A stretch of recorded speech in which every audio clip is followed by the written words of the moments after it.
প্রিয় শ্রোতাবৃন্দ, আপনাদের সবাইকে শুভেচ্ছা। এই সময়ের মধ্যে মানুষ প্রায়ই দেখা যায় অত্যাধিক গরমে আক্রান্ত হয় হিট স্ট্রোকে। এই নিয়ে আমি কয়েকটা কথা বলবো সংক্ষিপ্তভাবে। বিশেষ করে এই অত্যাধিক গরমে মানুষের দেহের যে শারীরিক সমস্যা তৈরি করে, তাই আমরা বলি হিট স্ট্রোক। এবং আজকাল এই অত্যাধিক বা আমরা বলি প্রখর গরমে মানুষ বেশি আক্রান্ত হচ্ছে এই হিট স্ট্রোকে। শুধু ছোটদের নয় বা বড়দের নয়, সবারই সমানভাবে আমরা দেখতে পাচ্ছি যে মৃত্যুর ঝুঁকিও বেড়ে যাচ্ছে। এখন প্রশ্ন ওঠে, কারা ঝুঁকিপূর্ণ?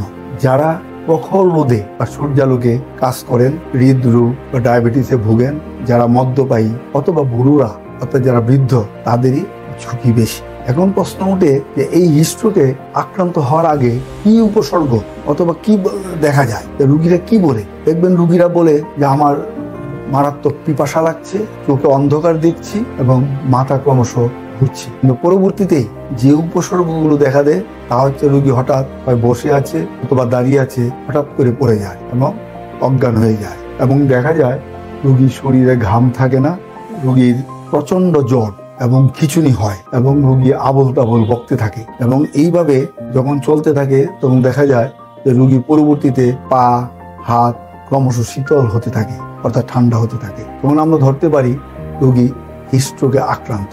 এই হিটস্ট্রোকে কেউ আক্রান্ত হলে কেউ রাস্তাঘাটে হতে পারে, কেউ বাসায় হতে পারে। রুগীকে এইমাত্র আমাদের কি করা উচিত? রুগী হিটস্ট্রোকে আক্রান্ত হলে সঙ্গে সঙ্গে আমরা রুগীকে কোনো ছায়া স্থানে নিয়ে যেতে হবে। সঙ্গে সঙ্গে রুগীর শরীরের জামা কাপড় যতটুকু প্রয়োজন খুলে দিতে হয়, অথবা সেই যদি টাইট জামা কাপড় পরে তো সেটা লুজ করে দিতে হবে।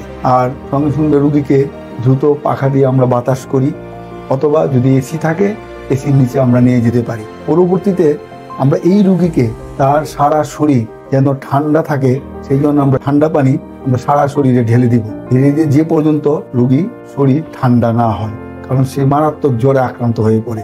পরবর্তীতে রুগীর ঘাড় শরীর মেসেজ করতে হয় এবং এই মেসেজটা খুবই প্রয়োজন পড়ে। কিন্তু একটা ব্যাপার মনে রাখতে হবে, রুগীকে কখনো গায়ে বরফ পানি দিতে নেই। তাতে হয় কি, রোগীর যে ধমনীগুলি সংকুচিত হয়ে পড়ে এবং শরীরে নানা রকম বিভ্রান্তি বা বিশেষ করে এই আমরা যেটা বলি রক্ত সরবরাহে বিঘ্ন সৃষ্টি করে।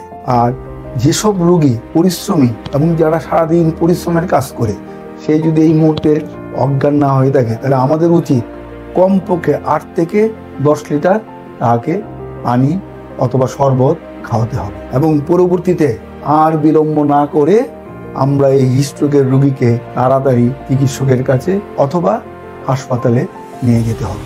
আমি জরুরি কিভাবে কি করতে হবে, কি ঝুঁকিপূর্ণ, কি উপসর্গ এবং আমাদের করণীয় কি একটা হিটস্ট্রোকের রোগী, তা নিয়ে আমি আপনাদের খুব সংক্ষিপ্তভাবে বললাম। আপনাদের সবাইকে আজকে ধন্যবাদ জানিয়ে আমি শেষ করছি।